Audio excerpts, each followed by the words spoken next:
Welcome to the Quickscreen show. That's right, it's Tuesday and we've got the video posted, so I'm excited. That's 2 weeks in a row. See if we can make it 3. So week 1 is over with. Thank goodness we were able to pull out a win, and we found out a lot about our team. We were able to see which of our backs we feel are good at which plays, and which of our running attack is something we may want to feature more, and what parts maybe weren't quite clicking. I really love that we got to see all of our linemen against live looks, against somebody else's varsity. And I think that's one of the most difficult things, because all of preseason you're only going to see your varsity ones against your twos, which just aren't as good unless you're at a big school and you have a full 2 platoon where you play your ones versus ones. We're not at that point, that's for sure. We only have 40 kids on the whole team. So we have our varsity ones going against our twos, and you just never know what the kids are capable of. So it was good to see our ones against somebody else's ones, and I feel like this week right here is that week where you get so much better based on what you've seen off of film and holding the kids accountable to improving upon their own weaknesses. So week 1 in the box went pretty well. First half up in the box, it was it was a lot awkward up there because I was so far away and I couldn't reach out I couldn't yell out for the kids to hear me, hey, you need to do this better. So that was tough, and I had to kind of use my assistants to get to them. But there was a lot of negatives, there's no doubt, but right now I feel like the positives outweighed them. My assistant and I, the one that I told you about that's very analytical, were able to sit up there and work together, and what I feel were find weaknesses in the defense. And maybe it wasn't even weaknesses, it was just what do we have that can take advantage of how they're aligned right now. And we were able to do that, and I feel like it really helped us move the ball. So my overall evaluation of being in the box was that I liked it enough to try it again here in week 2. It really did seem like a pretty big advantage to be that high and to be able to have that good of a view, and it was clear that I saw much more as the offensive coordinator than I ever have before on the field. And I even noticed as I went down in the second half onto the field how much less I was seeing and how much more my play calling was really just based off of what I had seen in the first half rather than what I was seeing now. So it's not that I can't see anything on the field. I did notice in the fourth quarter I found something that I thought I could take advantage of on our last drive, and it did work. But it was clear to me that I saw the bigger picture more when I was in the box. To be able to call a running play and really watch how the secondary was reacting. Whereas when I'm on the field, I can really watch one guy at a time. You can't really see the whole flow, how the whole defense may flow towards a play or away from a play. And so there's no doubt, it's pretty neat being up there, and you can see so much, but I gotta believe you have to have assistants on the field you can trust. Now of course there's a lot of little kinks I gotta work out in this system, but right now I'm fairly pleased with it. I'm anxious to see how much more I can improve on myself being up there and how much more I can continue to see as I get used to being up there.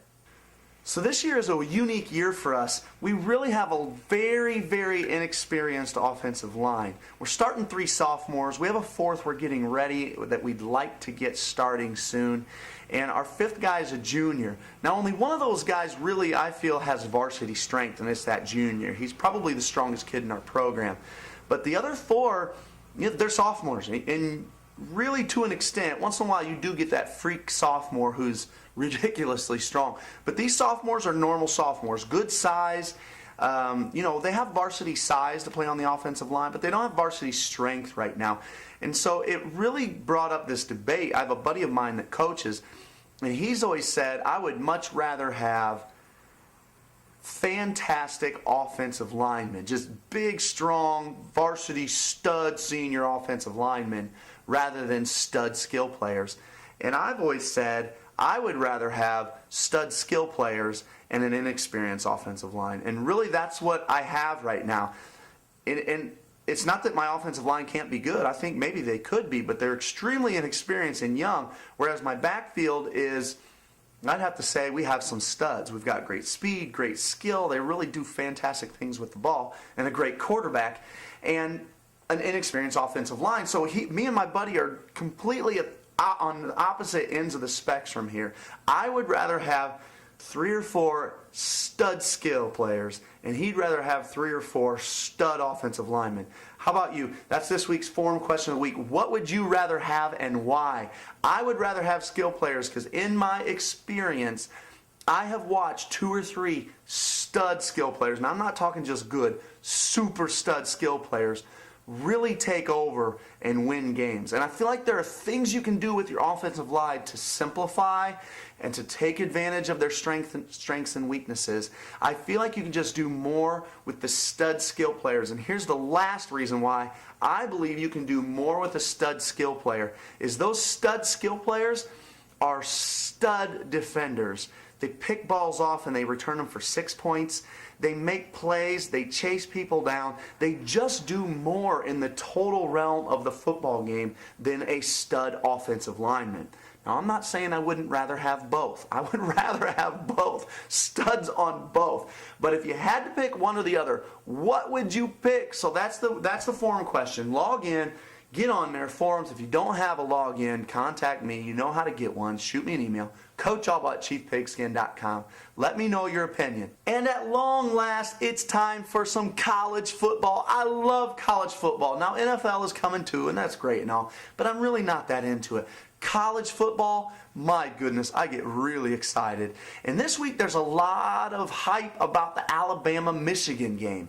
Now, I'm a Big Ten fan. I'm an Illinois fan first, Big Ten fan second, and I'm not real crazy about the SEC, probably mostly because I'm jealous of their dominance. But I don't understand the hype about this game. I do understand that it's the biggest game of the week, so, okay, let me take that back. I kind of understand the hype. But in my opinion, there's really not that much to be excited for. Now, I'm going to be rooting for Michigan that they can pull off an upset. But realistically, Alabama is... they're clearly just a dominant team. They're dominating everybody in the SEC, which everybody knows the SEC is the best conference in America right now. And Alabama dominates its way through that conference.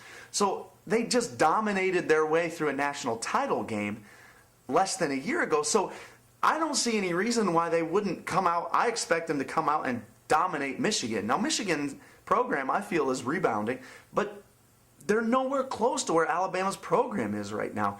So what I don't want is to have to listen to ESPN after this game about how down the Big Ten is, how down Michigan is. I don't want to listen to that anymore. I just don't feel like that's the case. I don't think the Big Ten is down. I don't think the other conferences are down. The SEC, number 1, is up, and number 2, Alabama's the best team. So really, what do we all expect? Don't tell me the Big Ten is down because Alabama kicks Michigan's rear end. Alabama's about to kick a whole bunch of people's rear ends and a whole bunch of people's rear ends in the SEC. And they're not going to then turn around and tell me the SEC is down. So there's my rant and rave for the week. Man, it's been fun. That's all we've got for the Quickscreen show. Thanks for tuning in. I'm going to see you guys next Tuesday. I know I am.